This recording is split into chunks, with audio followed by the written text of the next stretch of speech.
Welcome back, everyone, to a brand new movie franchise ranking video here on Max Talks Movies. My name is Max, and we're with the release of Despicable Me 4. It's time to stop and rank all 6 entries into the Despicable Me franchise. Welcome back to Max Talks Movies. If you're new to the channel, please subscribe, ring that bell for notifications. I talk all things movies, TV shows, box office. I also do out-of-theater reactions and rankings like this. So please subscribe, ring the bell for notifications if you're new to the channel. Comment down below. What are your thoughts on the Despicable Me franchise? Do you like it? Do you not like it? And what is your ranking of the franchise?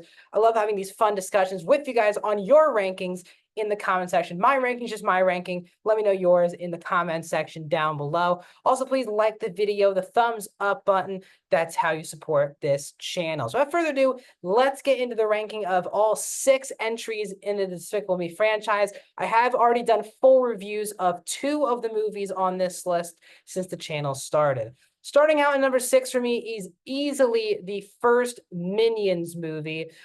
This was just a bad concept, bad idea for a spin-off film. Obviously, on paper, the Minions, of course, are garnered to have a spin-off movie because they are obviously the most money-making aspect from a clothing or whatever it is, toys, stuff like that, from the original franchise.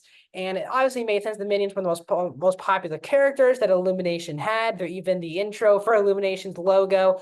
Every time you see one of their movies, it's all about the Minions. But they're very fun side characters, extra flavor added into the Despicable Me movies. But here, they're literally the main focus of the entire movie, and none of them speak any language that anyone can understand. And while they're not annoying in spurts in the other films in this franchise, here, because they're literally on screen for the majority of the film, they come off as more annoying than cute and funny in this film. They tried to add in this villain stuff with Scarlet Overkill, voiced by Sandra Bullock. And I didn't really care about the villain con or the villains that they meet. There's not a lot of outside human characters that are very memorable for this movie, kind of outside of Scarlet, but even that, a lot of the characters in this movie are very forgettable, even though there's voice actors like Sandra Bullock, Michael Keaton, Allison Janney, and John Hamm in this movie. The cameo for Gru is fun at the end, but the Minions themselves just don't lend themselves to be lead characters in any type of movie. Coming in at number 5, guys, is the newest entry into the franchise, Despicable Me 4. And I think a lot of people agree with me on this statement. This, you can really feel that the Despicable Me franchise has really played itself out here. This movie more feels like a compilation of shorts than it does a contained narrative from A to Z. We kind of get the beginning element of Gru and his family moving and that situation, but the movie has a billion subplots that take up 10 minutes and are resolved in a 10-minute span, where it just doesn't feel like the whole movie is connected all the way. You have Gru, who's battling, moving to a different place, trying to get in with the neighbors, while also trying to kind of tutor this young kid. You have the Minions, who are, some of them are with Gru and the rest of them are becoming mega minions. You have the wife character voiced by Kristen Wiig. I'm trying to find Lucy, who is a hair salon person, and she's struggling to do that. And then you kind of have the adopted kids very much sidelined with the movie. Plus, you have Gru's actual paternal son. So this movie has so many subplots in the middle of the movie. Plus, you also have the new villain voiced by Will Ferrell, who's, the plot line is that, Gru embarrassed him at a high school talent show, and that's why Maxime is coming after him. I love Will Ferrell. This was quite not it for this character. I think the weakest villain of the entire franchise, including the 2 Minion spinoffs. So this movie just feels played out. There's definitely fun elements. It's good to be back with these characters because these are really interesting and fun characters to be with, but this movie just feels played out in a compilation of short films instead of a fully connected and vibing movie. Coming in at number 4 on this list for me is Despicable Me 2. I'm definitely, I think, lower than most people. I'm not the biggest fan of Despicable Me 2, and the problem is, the first film, obviously, you want to keep following around what happens to these characters, but the concept of the ultimate villain turning into the ultimate father in the first movie, and then you're kind of stuck here where Gru's now become a dad, and it's kind of stopped being about Gru kind of being a supervillain. They kind of have dropped that. I never enjoyed the villain character that they added into the Eduardo character played by Benjamin Bratt. That whole plot line never interested me.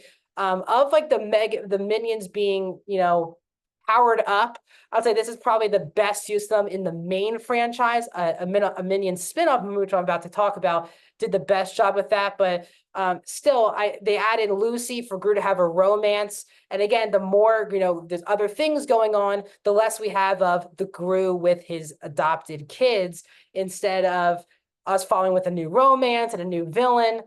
This one just is not for me. It's the one Despicable Me movie of the main trilogy that I don't go back and rewatch. I've seen 1 and 3 a lot more times than the second one. Just seems more forgettable and basic compared to the other films in this franchise.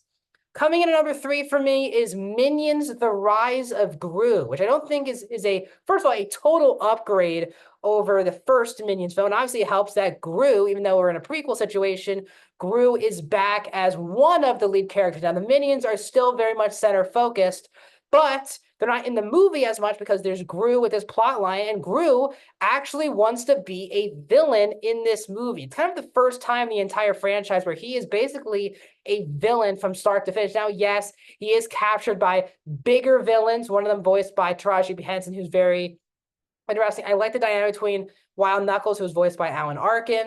I think the Minions doing the karate stuff was actually a lot more fun. They used the Minions a lot better here than they did in the previous Minions film. And as I said, Gru being in it really helped this movie become a lot more entertaining. But still, Gru does have to become very much sidelined in the third act, where he needs to be the one who is saved, who needs to be saved by the Minions. And once Gru gets captured, that's when it becomes a full-fledged Minions movie. And that's when it kind of gets repetitive and boring and not that interesting, and also just not funny. So yes, Gru is in this movie, which helps, but because it's a Minions film, they do have to sideline Gru for big chunks of the movie. And when he's not on screen, this just feels like another bad idea for a spinoff. So Minions: The Rise of Gru coming in at number 3. Coming in at number 2 is Despicable Me 3, which I do think is the strongest sequel, but still not a good movie. I think this movie for me is passable.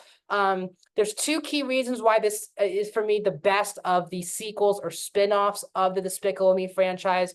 You have Gru's twin, Drew, added into the movie, which I think was a better addition than Gru having a love interest. So the dynamic between Gru and Drew is a lot of fun in the third movie. But also, Balthazar Bratt, voiced by Trey Parker, is definitely one of the more memorable villains. Him and Vector, from the 2 by the way, the best villains of the franchise. And Balthazar Bratt being a former TV star, turning out to be the super villain, and the dancing and the 80s aesthetic of that character, that is tons of fun. But other than Balthazar and the addition of Drew, this is just another run-of-the-mill Despicable Me movie that adds nothing. Once again, this franchise at this point was losing kind of what was the center focus of the franchise, which was Gru and his children. But now we're bouncing around to so many different things. But still, I enjoyed Drew and I enjoyed Balthazar Bratt, and that's why Despicable Me 3 for me, it's a passable movie, not a great movie. But at number 1 for me, by far and away, nothing has touched the original Despicable Me movie. Now, while this is not an all-time classic animated movie, it for me is easily Illumination's best movie, and it's easily the best film in the Despicable Me franchise. It has a lot of comedy, Gru, the Minions, the adopted children, Vector. There are a lot of fun characters in the movie, but this is really the only movie in the franchise with heart. I think the other films just go down that they overlooked the fact that the Minions were getting all this praise, and they kind of upped the comedy to 11 and brought down the heart and the actual storytelling down. This movie has the best job of balancing the over-the-top comedic elements of the Minions with Gru. I also love Dr. Nefario, voiced by Russell Brand, and even Gru's mom, played by Julie Andrews. But again, the heart of the movie is Gru being this ultimate bad guy at the beginning of the movie, trying to use these 3 kids to get something. Then he turns out that he actually wants to adopt them, and raise them. He actually cares for people. This movie has so much heart into it, and the rest of the franchise has just fallen in comparison to this original movie. Gru is such a great lead character, greatly voiced by Steve Carell. Agnes has always been a standout in my household since this original movie. I do go back and rewatch the film. I think it still holds up today because the other films just don't reach the level. This is not, again, a top tier animated film, but it does a great job being really good for kids to get some really good entertainment. There's really good messaging involved, but also adults can get a lot out of it. And the movie is also about parenting. So there's a lot of fun characters. It's a fun world, and the movie packs a lot of heart. So that's why easily Despicable Me comes in at #1. What are your thoughts on this franchise? Let me know in the comment section down below. More videos coming soon. I'll talk to you guys there.